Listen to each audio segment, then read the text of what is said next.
But what I know is I'm feeling just fine. My life is like a red carpet, and I'm feeling like the richest millionaire. This is my local mayor, and I'm the biggest star around here. What's happening, fam? L.A.R. movement still moving. Subscriber died trying. You see the thumbnail, man. Special Negro syndrome.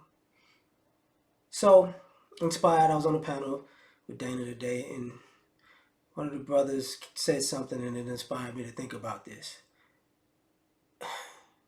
There are black people who are out of touch with other black people, but they don't necessarily want to be in a competitive state with other black people because they're the special Negro. Now, I'm not talking about a person in particular. When I was just inspired to do this, but I remember when President Obama was in office, and I forget which person it was, like a Tavis Smiley or Cornel West, somebody, one of those type of guys. They said, one of the issues that President Obama faces with a certain group of black people is they're not the special Negro anymore at their job. They're not the talented tip who stands out. Now they're not the one who, obviously you're not one in a billion. Now you just one. And I think sometimes people don't realize that there are people with that mentality who will fight tooth and nail to make sure another black person doesn't become successful in life, especially doing something opposite of what they're doing. And I think it becomes no, those people wouldn't sabotage you. Yes, they would. You need to work hard and pull yourself up by the bootstraps type. That doesn't necessarily apply to other black people. Like, there are some people like, yes, another brother made it, but there are others like, another one made it. So there's a certain demographic of people who they love being the special Negro. Sometimes when people talk about people selling out, let's just say it that way, that's part of what they're getting at. Because there are certain people who you would, we take personal responsibility, and you need to do with the conservative and the Republicans and even the liberals. You have to sound a bit. It's not when people try to say sound white. Part of that, what people are saying is you basically neutered yourself and assimilated because it pays. Maybe I think different. Maybe you do. But maybe you're just Poindextering it up because, or personal responsibility it up because it pays. And man, and people know if I do this tap dance for these white folks, they gonna love me. People know that. And people know, see, I made it. You need to act like me, boss. Boss, ain't I as good, boss? And it's like, yeah, I'm not doing that. Well, how did you get in here? Because another thing that sometimes you got to talk about is, I've talked about being in certain places and spaces, and people go, how did you get here? But, sometimes there are black people in the room, and they're asking the same thing. What the fuck are you doing here? It's like, just living. And like, well, what did you do? Where did you come from? Are you one of those ones? Because sometimes people don't realize there are black people who stereotype other black people.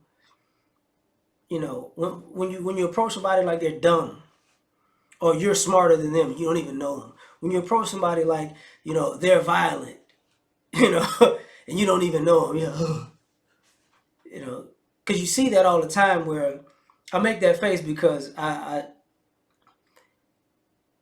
when a certain type of black person assimilates, they work, the acting goes well, they work on the mannerisms because they didn't grow up doing it. Let me tell you why you're not they didn't, that took time. It's darn near character. So, and to fit in, to assimilate to the greater culture, You know, I'm just in a better space in life. You know, golly gee willikers. How come you can't just, you're talking too black? Because see, people forget about that part. When you go around people who, you know, have been teased about by talking too white, you're talking about, that's all, that's very black. You're talking in that slangity slang. Because some people are out of touch. And they're out of touch with the idea that you don't have to be a brown noser to be successful as a black person. And some people take the shortcut too, because it's like, look, man, that was a hard road. I just decided to yuck. And it's like, okay. But but understand, they get the pass on the head. He's different. He's a special one. That's just different than the others. You know. It's like, what are you talking about? I'm sure they used to do this, that, and the third. Yeah, okay. All right. That's nice. Okay.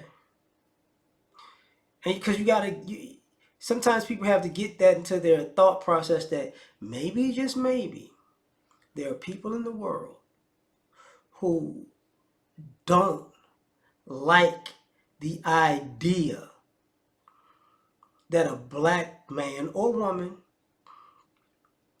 can be successful without assimilating. They can be smart without assimilating.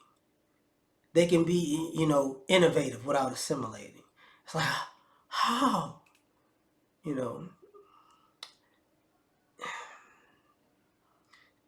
And a lot of times I think the problem with that is at the end of the day, I did a video about how black people have to be perfect. A lot of times that's why people talk to us like we have to be perfect, is because we have to fit every docile thing and great thing in somebody's imagination. And it doesn't make sense. But to make it worse, you have black people who do it too. Oh, where'd you go to school? Where'd you graduate?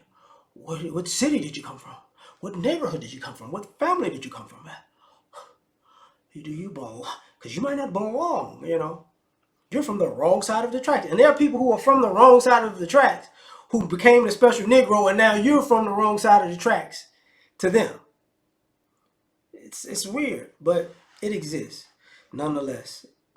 So I just want to speak on it. So I'm done with it. Tell me what you think. Like, share, subscribe, or die trying. Catch you on the next one. Peace. You ever been at the top of the universe? I'm gonna take you there.